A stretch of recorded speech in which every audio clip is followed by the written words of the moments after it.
Dear participants, we are very happy to welcome you at our intellectual game, quiz game, and that we organize in frame of International Youth Forum Brussels Dialogue. And I'm honored to give the floor to Director of the Russian Center for Science and Culture in Brussels, Ms. Vera Bunina. Please. Thank you, Lukiana. Good evening, everybody. Welcome to the intellectual game on the Russian Center Brussels virtual platform. I think that it's very important as topic because Russia is a country which is very involved in European civilization, is a part of European civilization by its geography and localization, by its history, its traditions. And I think that it will be exciting. I know already some questions. It was a little spoiler, and I am absolutely sure that you will enjoy the game. I do not wish you good luck because according to the Russian tradition, I wish you to break your leg. Seriously speaking, it will be an interesting, a serious and exciting game. Welcome and good evening. Thank you very much, Vera Bunina. And so our master of the game is Daria Layola, the president of the Association Globus. And we start. Thank you, Lukiana. First of all, I would like to thank Vera Georgievna Bunina and Lukiana Suvorova for initiating and organizing this game, giving the opportunity to prepare questions and lead it. Dear participants, we all know such expressions as Red Army and White Russians. These expressions, by their somehow romantic connotation, inspired foreign writers, musicians, film directors, even software makers for their creations. Yet these terms mark a critical period of Russian history when the destiny of the country was at stake, the civil war after the revolution of 1917. Red Army, Krasnaya Armia, was created by the communist government after the Bolshevik Revolution. The White Movement and its military arm, the White Army, also known as the White Guard, Белая гвардия. Moi, j'entends pas en tout cas ce qui se dit. C'est normal. C'est parce que c'est un partage d'écran, donc ça partage l'écran, ça ne partage pas l'écran. The White Guardsmen, Белогвардейцы, or simply the Whites, was a confederation of anti-communist forces that fought the Red Army. 100 years ago, Russia was embroiled in a civil war, and right in the autumn of 1920 took place an event called now Russian Exodus. Now, after 100 years, we are conscious that it was a milestone in Russian history when 145,000 of Russian people took the ships from the Crimea to leave their motherland. They took the journey hoping that the final destination would be Russia they left. Instead, they would scatter over the world to become immigrants, making home elsewhere, yet bringing everywhere their culture. Ladies and gentlemen, today our intellectual club is honored to commemorate those events. This part of Russian history, which became a part of the history of other countries. The destiny of those people and their legacy. Our game tonight is devoted to the Russian heritage in Europe. Please do not worry, we are gathered here tonight not to check if you know all the facts about Russian immigration to Europe, but to tell some stories, human stories, and try our logic and erudition while talking about history. Tonight we cover not just the Exodus time and its consequences, but larger Russian legacy of the immigration wave at the beginning of 20th century. Nevertheless, we would like very much to devote the first round to the theme of Exodus. A short reminder of the rules. The game consists of 3 rounds. Each round has 4 questions, 12 questions in total. First, I announce a question. Then you get on Skype, Messenger, WhatsApp with your team to discuss the versions of answer. Time for team discussion is 1 minute. Then the team leaders send me a message in a private chat. And I mark in my chart of results. At the end, we will see who the winner is. So before we start, I shall identify the leaders. I already got a message from Polina, who is the captain of one team, and Antoine, under the name of Natasha Lupin. And Yes. he has his team with him. And also we have Biara and Mohammed in one team. And also Veronica. And also Veronica. So great. You guys, one of you should send me a message. Let's try it. Biara, Mohammed, or Veronica, try to send me a private message, please.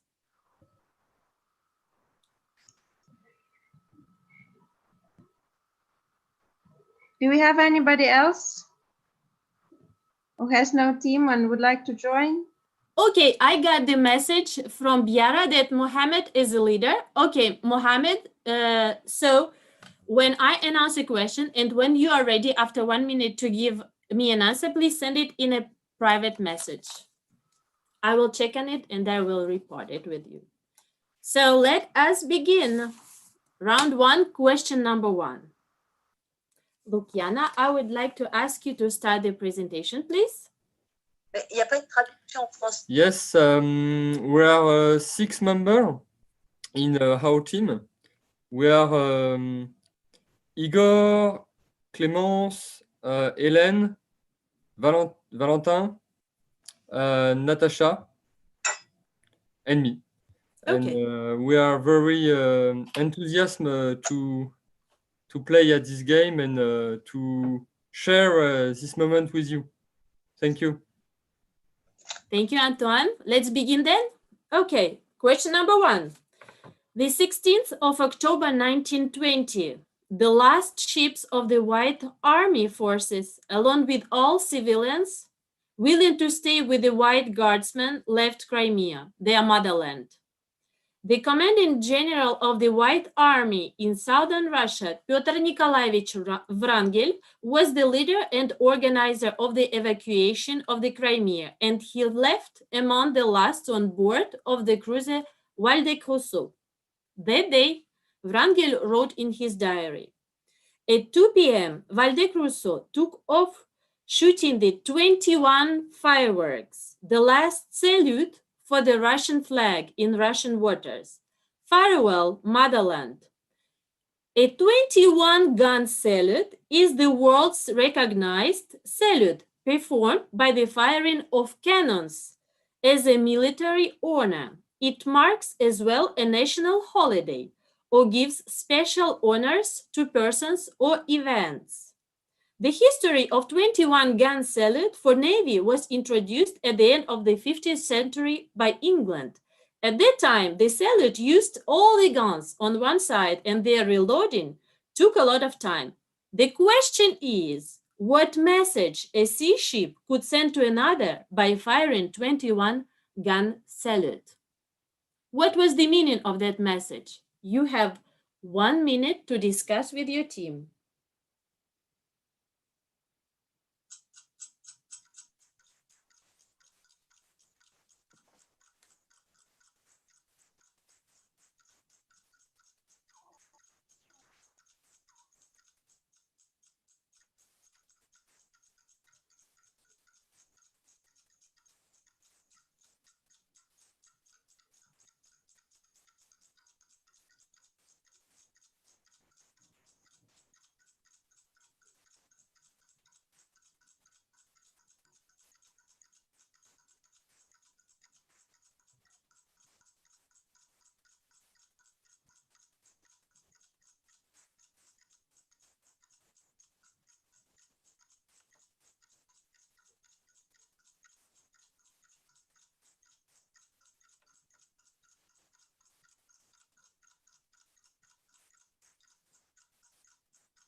Okay. Well, it's time to start writing answers. I'll give you more time by reading the question again. A 21 gunfire is the world's recognized salute in the military honor. It marks as well a national holiday in many countries or gives special honors to persons or events. The history of 21-gun salute for Navy was introduced at the end of the 15th century. by England. At that time, that was the glorious time of pirates. The salute made use all the guns on the one side, and the reloading took a lot of time. The question is, what is the message that a sea ship was sending to another by firing 21-gun salute? Okay, I got one answer, which is a good answer. I'm waiting for two others, Palina's team and Mohammed's team. Okay, I got the answer, and I got another one.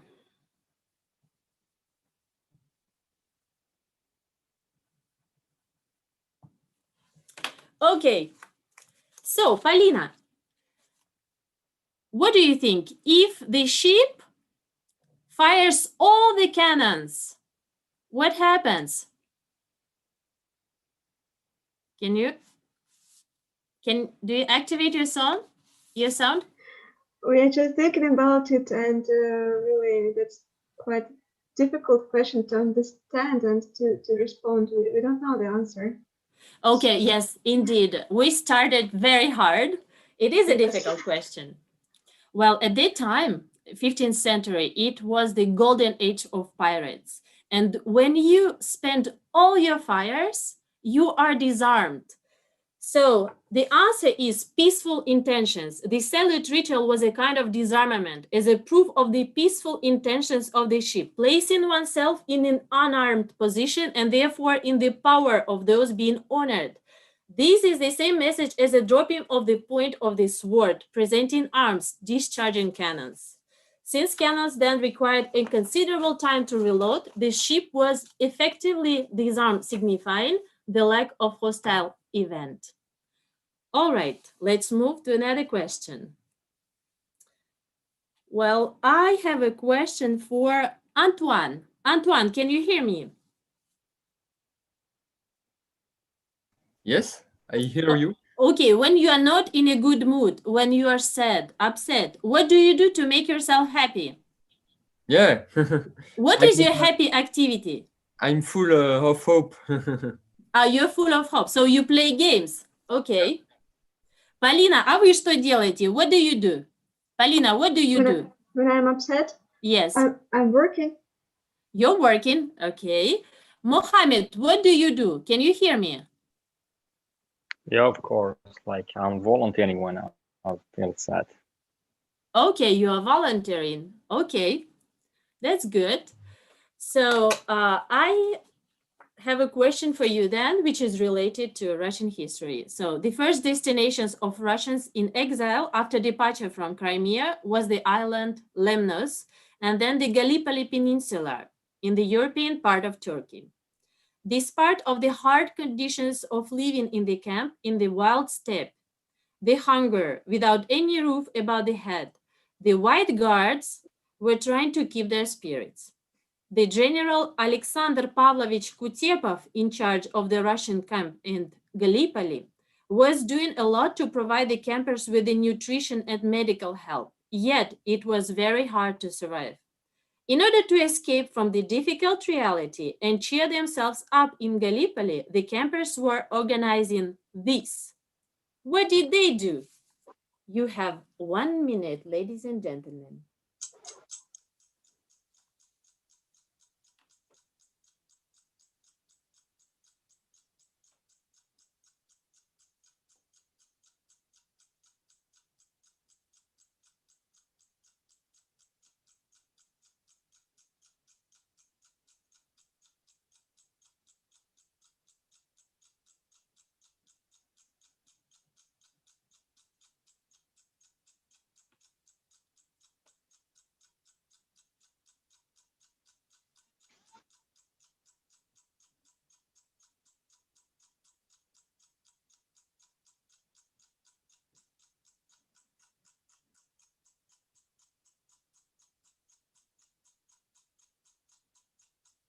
We need to find something connected with the places, please. Like we need to focus about that one.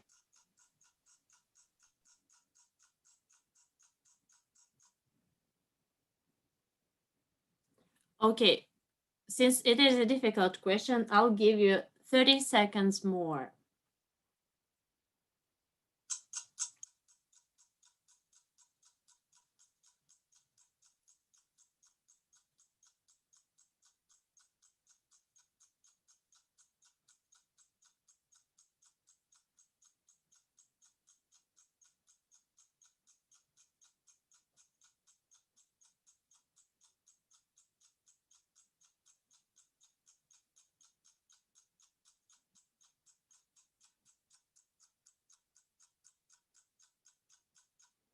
Okay, time is up. I have 2 answers, and I just need to get any answer from team of Mohammed, please. Okay, I got it.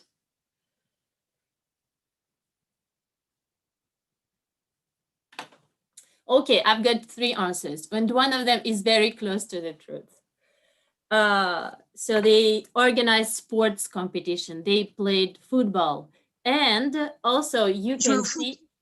And you can see from this image, but if you look close, you will see the musical instruments in their hands. So they were organizing orchestral playing with their musical instruments. Ils jouaient au foot, ils buvaient pas d'alcool. C'est bien ça. Yes, so I have a French team which proposed that they drank a lot of alcohol. That was not, and I have a Polines team which tried with they were still marching. They were doing some military training, and which is very close to doing sports, still not relaxing. And I have Mohammed's team, which is very closed. If we choose sports or music playing, they are very close to music playing because they responded singing. Okay. I mark your answers and then we move on. Question number 3. Another question about sports and competences. A great number of Russians in exile settled in France and in French colonies in the North Africa. The political and cultural center of Russian diaspora was Paris. Nice, Marseille on the French Riviera, industrial Lyon, northern regions were popular as well. Those immigrants were mostly noble Russians, former servants of the Tsar and royal family, and military officers of high rank, including Anton Ivanovich Denikin, predecessor of Pyotr Wrangel as a commander-in-chief of South Russia, lieutenant general of the Imperial Russian Army. And also there was Sergei Ulagay, a white army general. Sergei Ulagay was an excellent cavalryman, famous for his brave spirit, his daring horse ride, and he was the leader of Kazakh troops. In the emigration, he had to find himself, like other immigrants, a civilian occupation. And he successfully did it, using his above-mentioned competences. Where did he and the Kazakh soldiers work? Where did they work? You have 1 minute to discuss. Ils faisaient le taxi.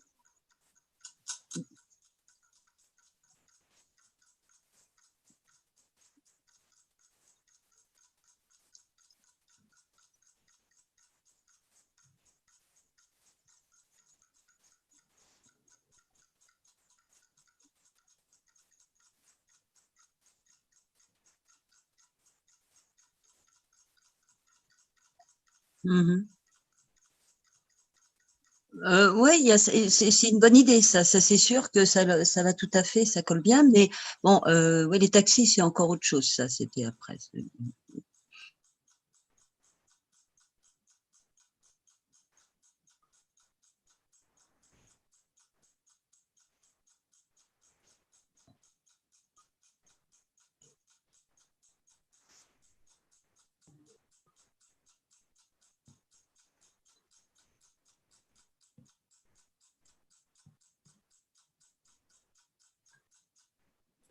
Okay, so brave cavalryman, very famous for his riding horse. I got 1 answer and I mark it.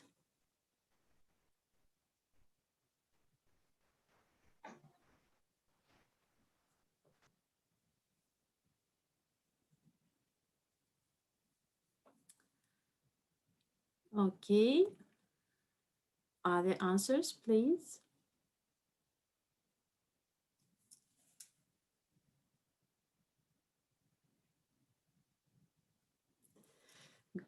Okay.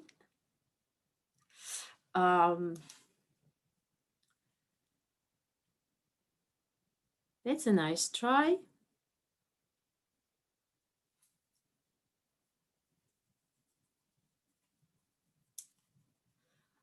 While waiting for the third answer, I would like to give another hint. Civilian occupation.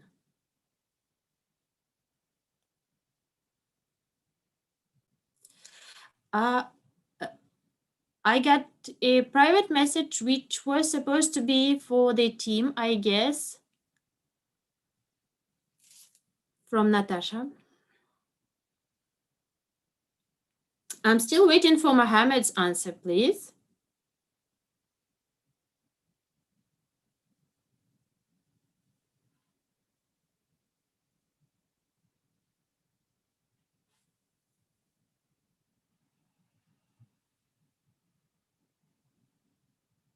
Mohammed? Okay. That's right. Okay. And the answer is in circus. Sergei Ulagay's Kazakh troops organized a group of circus riders, and they performed successfully all over Europe and even in the United States. And we are moving to the question number 4. After the revolution of 1917, Russian immigration to Belgium was an anti-Bolshevik escape. Almost 10,000 people fled to Belgium, including mentioned above Denikin and Wrangel. White immigrants created their proper circles, unions, associations. For example, Russian Anti-Military Union, Trade Union of Russian Working Christians in Belgium, Union of Officers in Liège, and others. However, not political or military association was the center unifying all Russian diaspora, but another institution. What is this institution? I give you 1 minute.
Okay, time is up. I already have Antoine, est-ce que tu m'entends, Antoine? Alors, peut-être les associations culturelles. Okay. Mais oui, mais alors, si vous m'entendez pas, quand je coupe. I got it. I got it. Antoine's team, I got it. Mohammed's team, and I got it from Paline's team. I have all the answers. And the last one was the right one. It is Orthodox Church. Orthodox cathedrals got a vivid life with the post-revolution immigration flow. Russian immigrants took church as the main bond, as a main connection with their motherland, homeland. They became the centers of the consolidations of immigrants, Orthodox churches. Okay, round 1 is done. Let's move to round 2. Question number 5. Polina, I have a question for you. What is your favorite Russian author? Leo Tolstoy. Okay. Biara, how about you?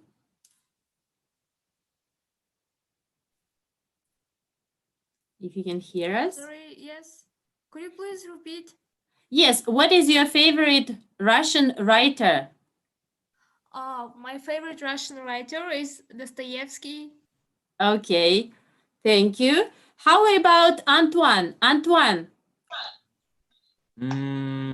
I think Tolstoy too. Tolstoy too. Okay, thank you.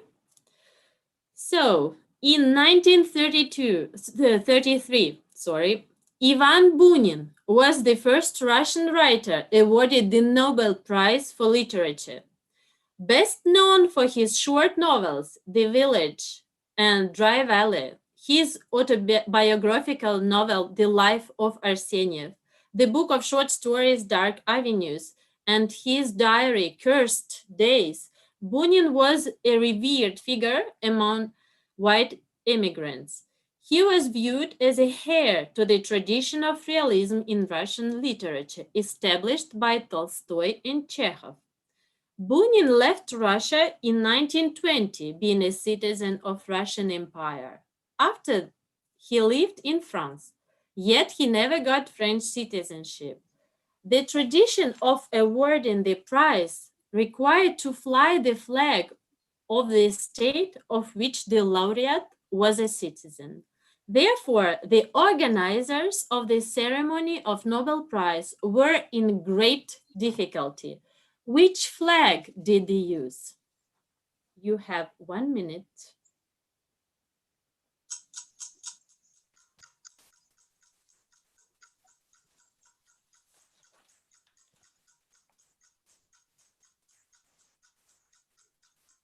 C'était pas en 22 à la Révolution?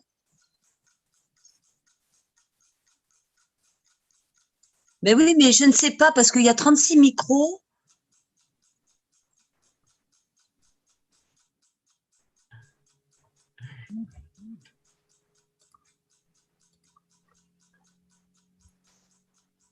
Ну, кстати, логично.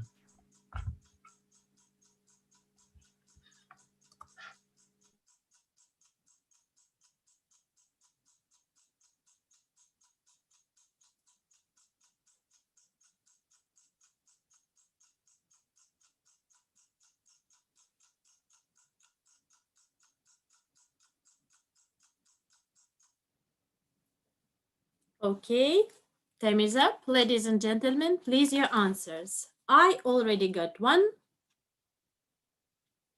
And I need 2 more. Thank you. 2 answers. And 3 answers. Thank you very much. So they used the flag of Sweden. Not knowing what to do, the Swedes who presented the Nobel Prize hoisted a neutral Swedish flag.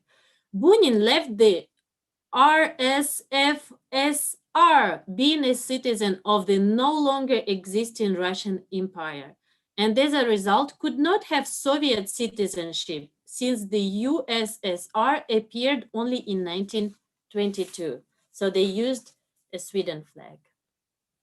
Question number 6. According to the historian Nina Ilyina, at 1920s, about 600,000 post-revolution Russian immigrants lived in Germany. Such a great diaspora population was of a good help to face any everyday question. The famous Russian novelist, poet, translator, and ethnologist Vladimir Vladimirovich Nabokov lived in Berlin from 1922 to 1937 and wrote there 7 romans in Russian. Later, in his autobiographical novel Other Stories, Другие истории, Vladimir Nabokov admitted that in 15 years of his immigrant life in Germany, he was not acquainted with a single German. He had not read a single German newspaper or book. Why is that?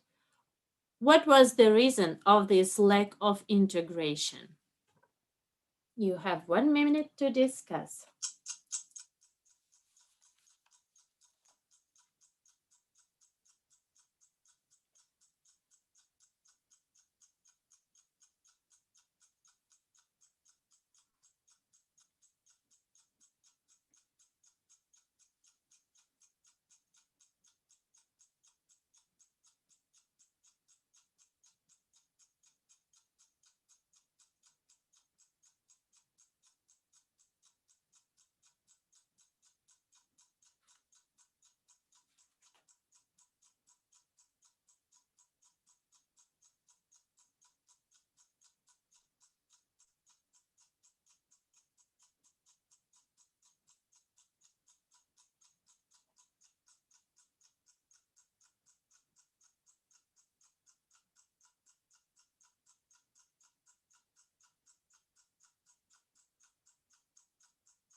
Okay, time is up. Please, your answers. Okay. I got one.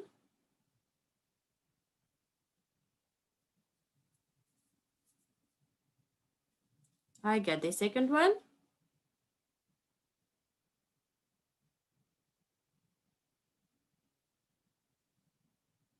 Okay, and the third one. So the reason why Nabokov didn't have German friends and he didn't read German newspapers and books, it was because he did not speak German language. By the way, Nabokov became an American citizen in 1945, but he and his wife returned to Europe in 1961, settling in Switzerland. Nabokov's Lolita was ranked 4th in the list of the Modern Library 100 Best Novels in 2007. He was also a 7-time finalist for the National Book Award for Fiction. And we now move to question number 7. Famous Russian art critic, ballet impresario, and founder of the Russian Seasons and Ballet Russe, from which many famous dancers and choreographers would arise, Sergei Pavlovich Diaghilev, or Serge Diaghilev, introduced in Europe his own concept of a new kind of ballet. Starting in 1909, Diaghilev's Russian Seasons in Paris became regular and evolved in an ongoing experiment with stage designs, music, lighting, and costumes. One-act ballet were a complete departure from the previous traditions of the 19th century ballet. Diaghilev's new visions called for new creative interpretations and the new non-traditional artists who shared his innovative concepts. Their collaborations with Diaghilev's ballet gave artists like André Derain, Joan Miró, Henri Matisse, Jean Cocteau, and Pablo Picasso the opportunity to realize their visions on the massive scale demanded by the design of backdrops. Working with fabulous Russian artists and composers, Diaghilev created in the West a popular image of Russian art and music. Diaghilev discovered and promoted both Igor Stravinsky and Sergei Prokofiev.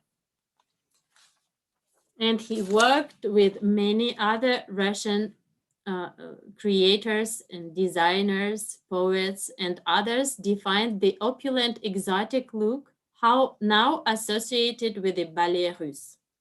So, when Pablo Picasso, good friend of Sergei Diaghilev, began courting ballerina Olga Khokhlova, Diaghilev warned him, "Be careful," and added that when you start a relationship with a Russian girl, it is necessary to do this. "Are you joking?" exclaimed the amazed Picasso. But on July 12, 1918, he realized that his friend was right, as on that day he did this. What did he do? Pablo Picasso, you have 1 minute.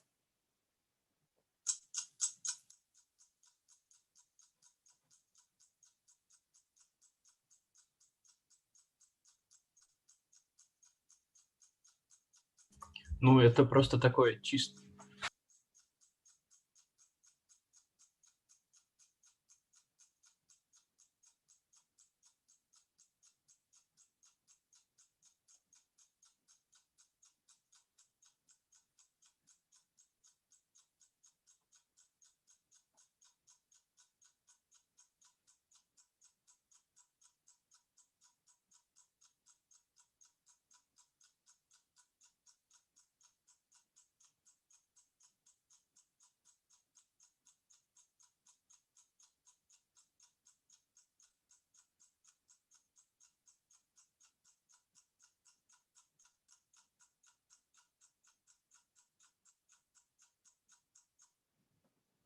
Time is up, ladies and gentlemen. Looking forward to your answers.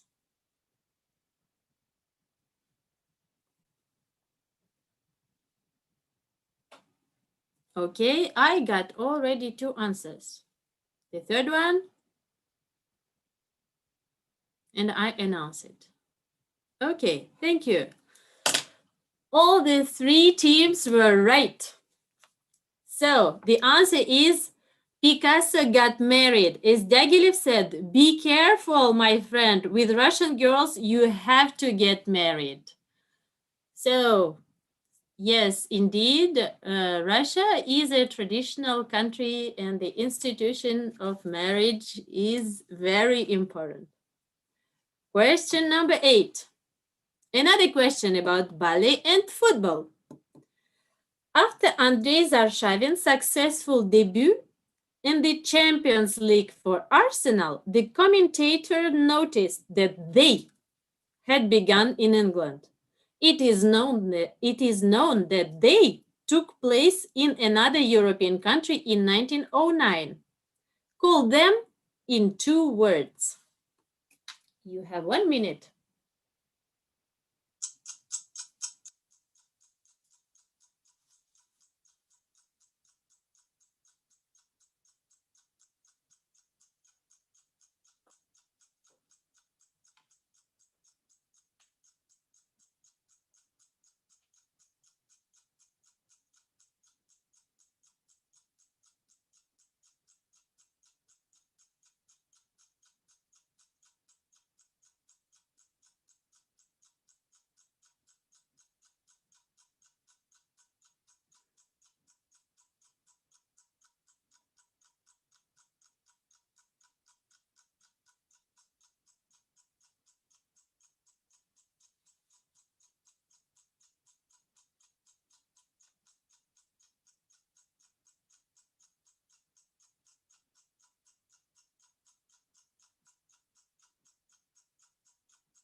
Time is up. If you listened carefully the question just before, you will easily find the answer of this one. I got 1 answer, and I need 2 more.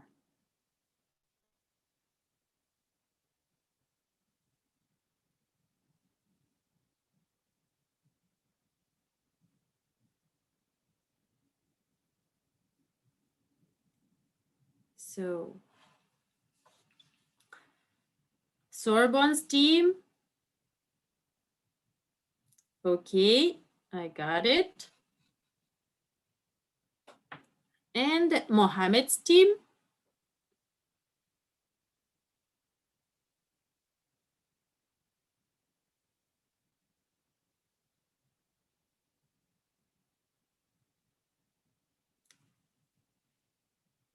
Mohammed's team. What can, okay.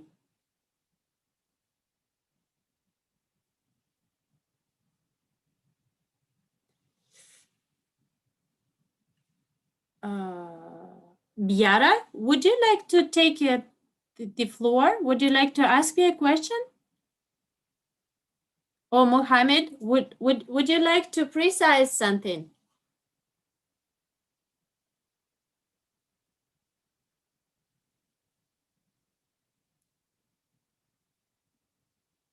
Okay, Premier League. All right. So the commentator from England was referring to Russian season. After Arshavin's successful debut for Arsenal, the British commentator said the Russian seasons began in England. Okay. We move to next question. Round 3, question 9. Another star of ballet russe, Igor Fyodorovich Stravinsky, was a Russian-born composer, pianist, and a conductor. This widely considered as one of the most important and influential composers of the 20th century, returned to his homeland in 1970 after long decades of emigration. One of the newspaper's men asked him which of the Russian birds he loved most. In response, the composer depicted with his both hands a silhouette, a profile of a bird that does not exist in nature. What is this bird that Igor Stravinsky said or showed he liked so much? You have 1 minute.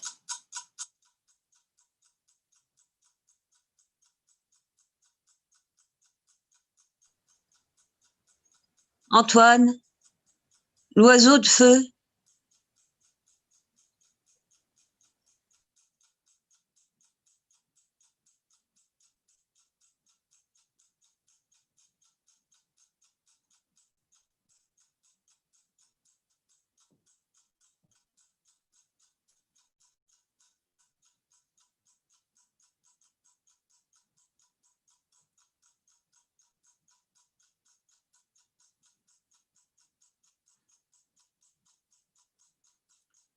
I already have 2 answers, but you still have time.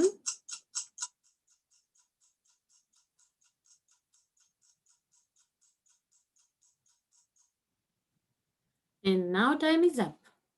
Mohammed's team, can I please get your answer?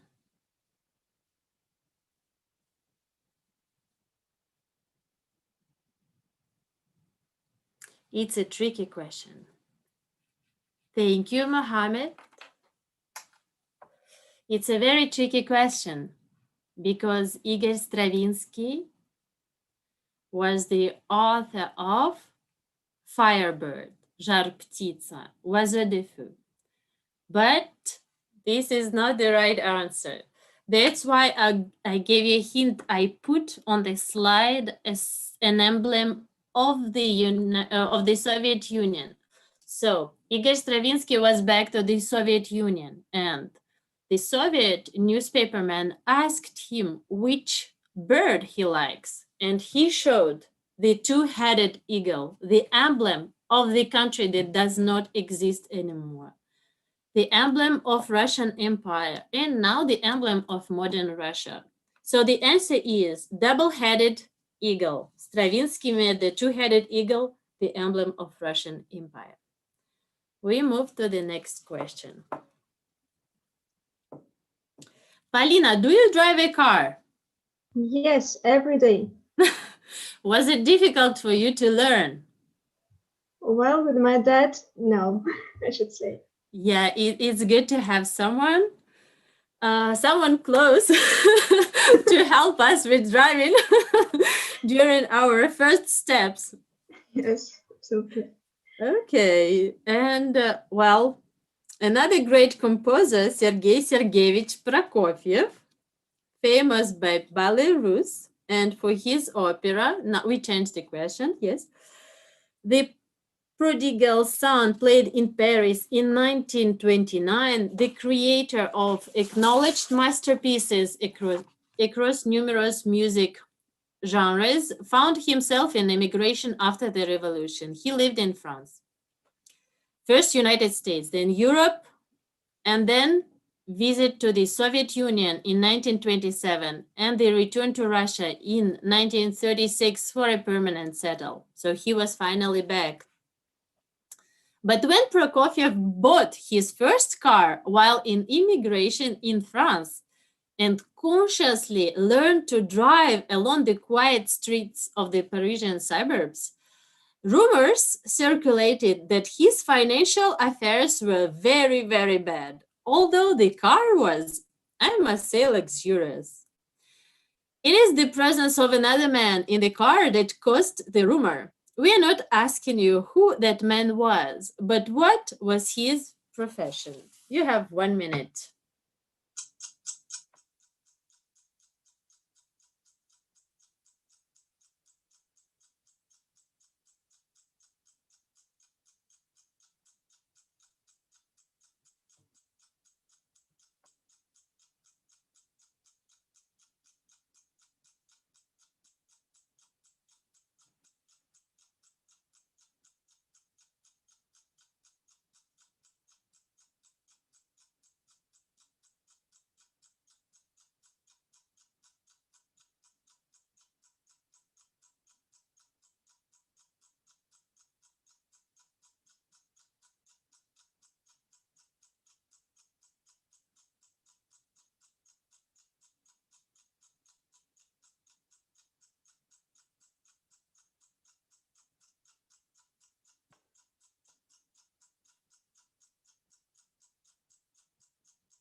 Time is up, ladies and gentlemen. I got the first answer, which is a good one. 2 more. What was the profession of the man sitting next to Sergei Prokofiev? I got my 2 answers, and one is very interesting, but I'm giving the good one. It was the driving instructor. An instructor was sitting nearby that gave rise to rumors that Prokofiev was working as a taxi driver for someone very important, as the chauffeur of the luxurious car that was his. Interesting fact I would like to share: when I was preparing questions, I discovered that Prokofiev while learning how to drive, he was looking for familiar musical analogies to memorize how to drive. And he was saying piano forte, when he was about to use the pedals of gas and brake. So, and we move to question 11. One for the lady. Anna Pavlova was a Russian prima ballerina of the late 19th and the early 20th century. She was a principal artist of the Imperial Russian Ballet and the Ballet Russe of Sergei Diaghilev. Pavlova is most recognized for her creation of the role of the Dying Swan, and with her own company became the first ballerina to tour around the world, including South America, India, and Australia. They say that Anna Pavlova's first performance of the Dying Swan dance provoked an unexpected, surprising, and unique reaction from the audience. This reaction lasted almost 5 minutes after the completion of the dance, which brought the great ballerina to tears and hysteria. What did the audience do during those 5 minutes? And you have 1 minute to find the answer. What was the reaction of the audience for the first dance of Anna Pavlova's Dying Swan?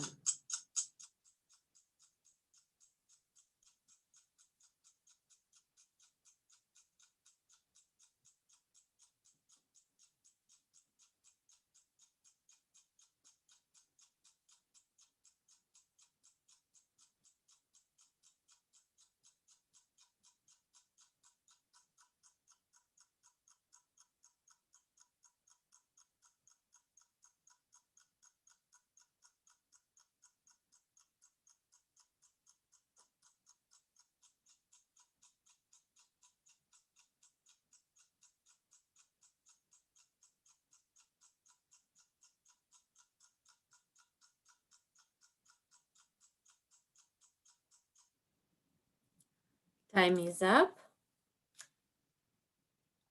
Please pass me your answers. Okay. First, second,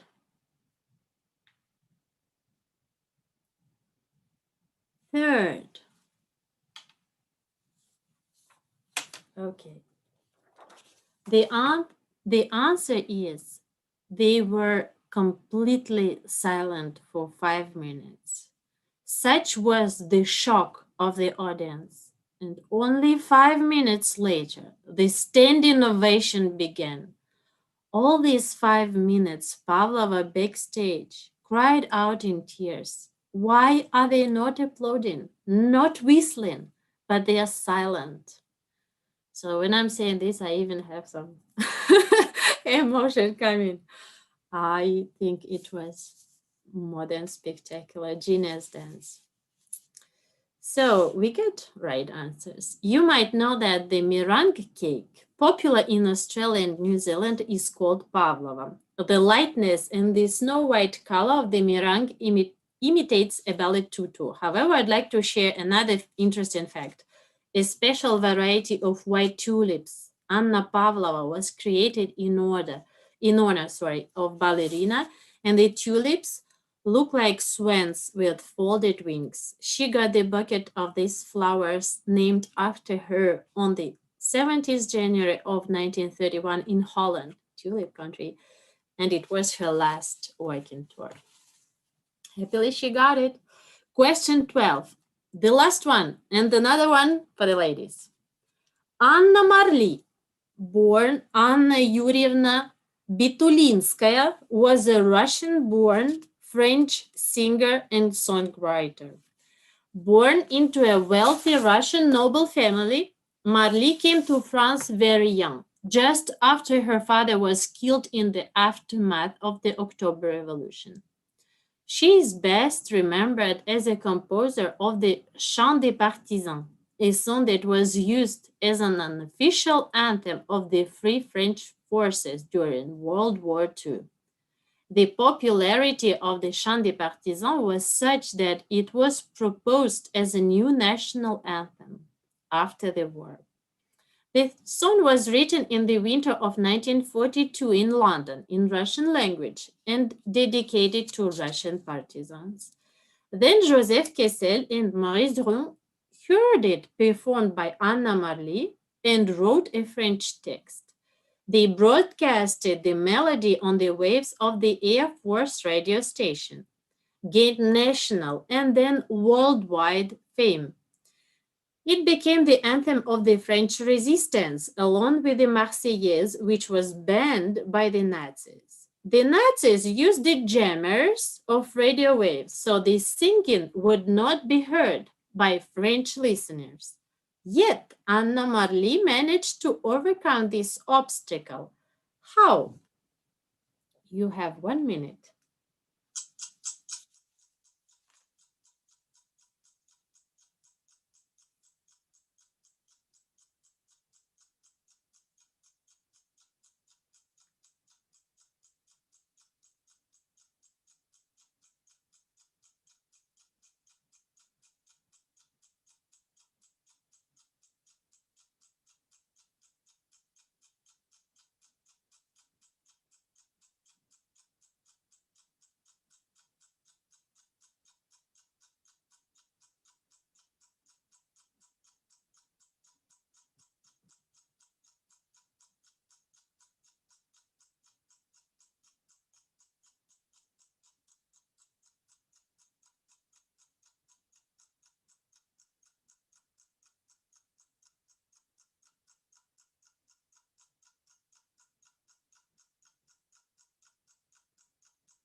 Time is up.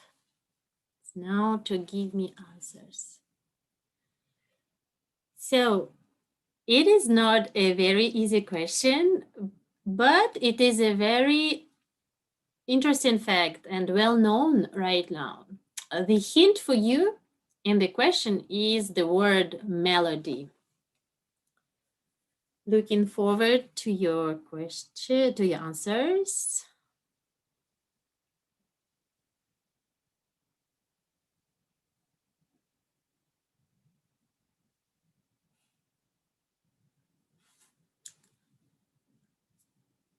So how did she overcome the obstacle to use this melody on the radio?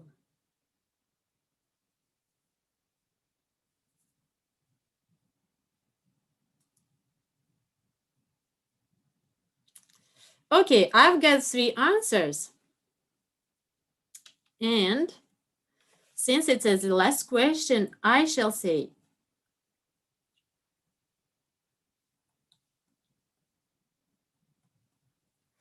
we have one winner and another 2 teams that share the second place.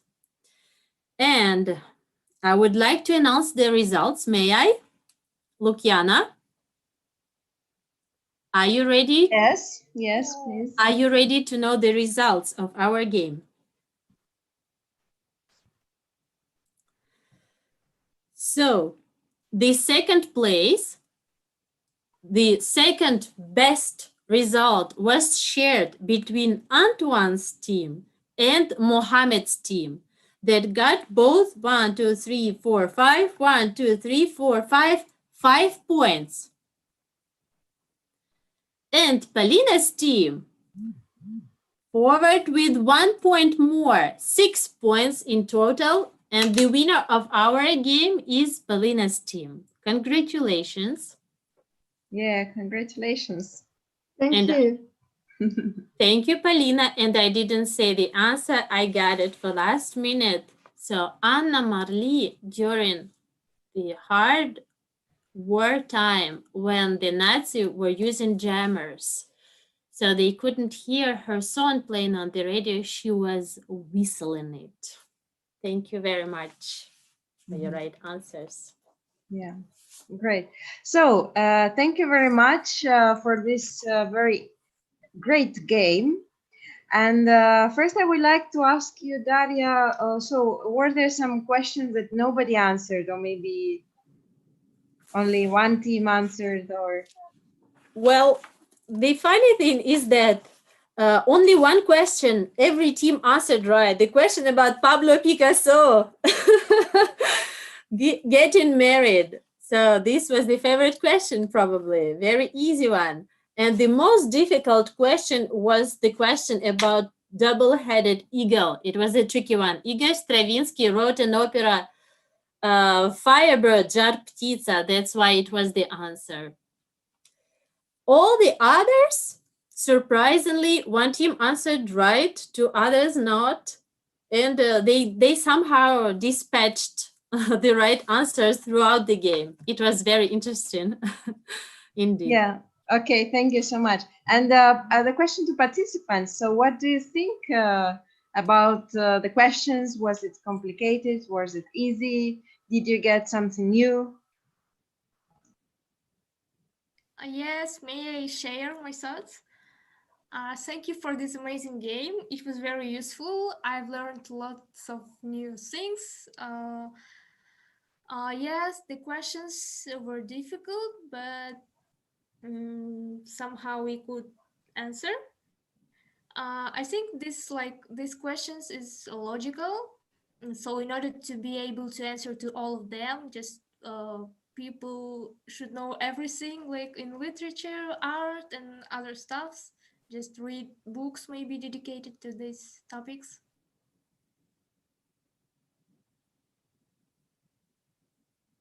Yes, thank you. Yeah, thank you very much. So, and what about the other participants who are already more experienced, who participated in the previous games? Thank you for this organization. We think the question was a little bit difficult, but very fun and very interesting. So thank you for these very sympathetic games.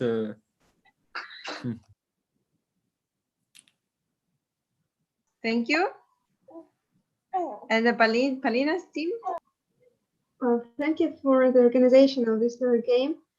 Well, we're very experienced because we have already participated twice, but still, this time there were tricky questions, especially about the two-head eagle.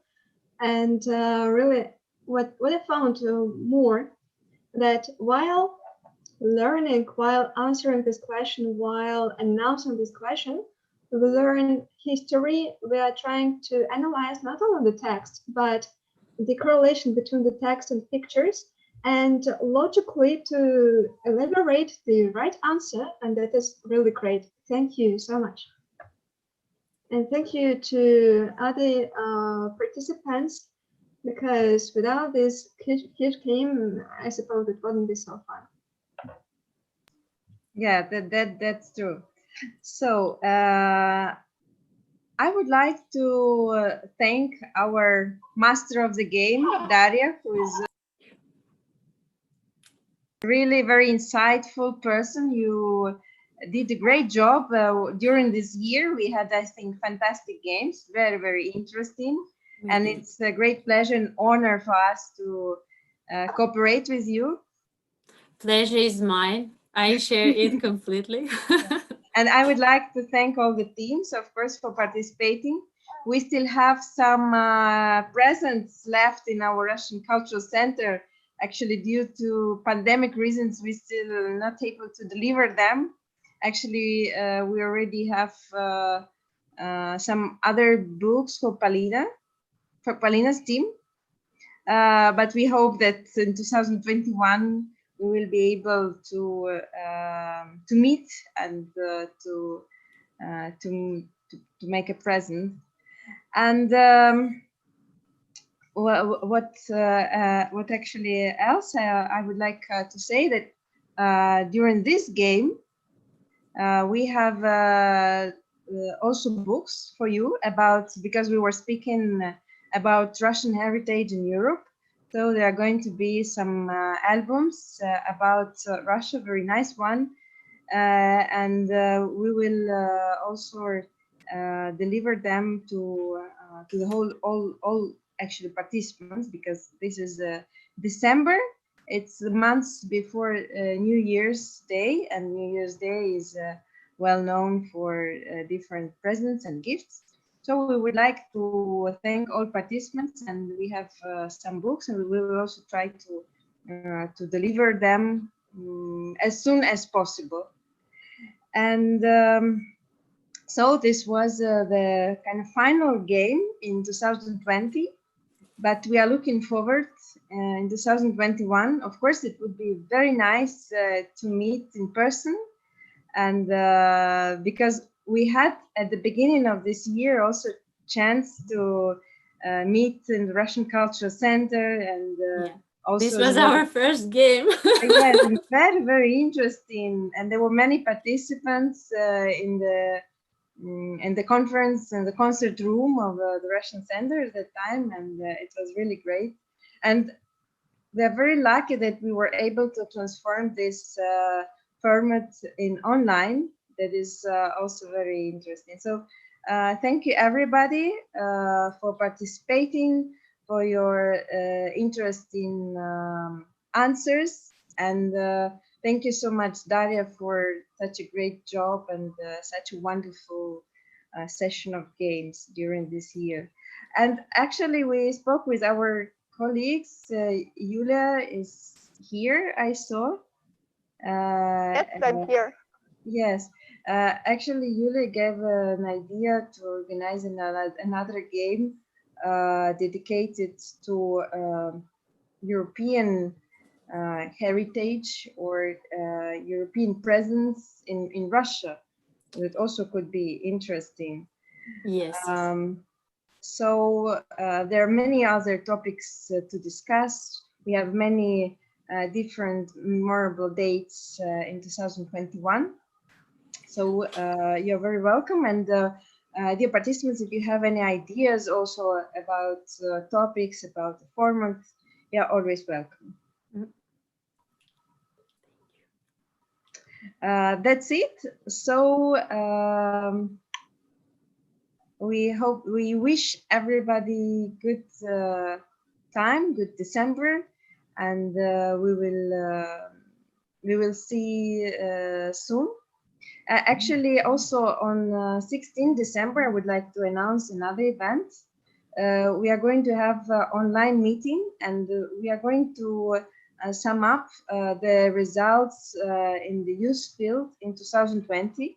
Even it was complicated year in many sense, but still there were many new opportunities opened also for young people. And we would like to speak how we could manage them, what new we opened, we discovered for ourselves. And also we would like to announce some plans in 2021 in the field of youth projects, in the field of youth work, in the field of youth policy. So you're very welcome to join this event also. And the beginning of the year is the year of Russian Students' Day, Tatiana's Day, that is very warm, celebrated in Russia among students. We're also planning a series of different activities, and we will keep in touch. We will send you also all the information, and looking forward to meeting you there. Thank you. Thank you, Luciana.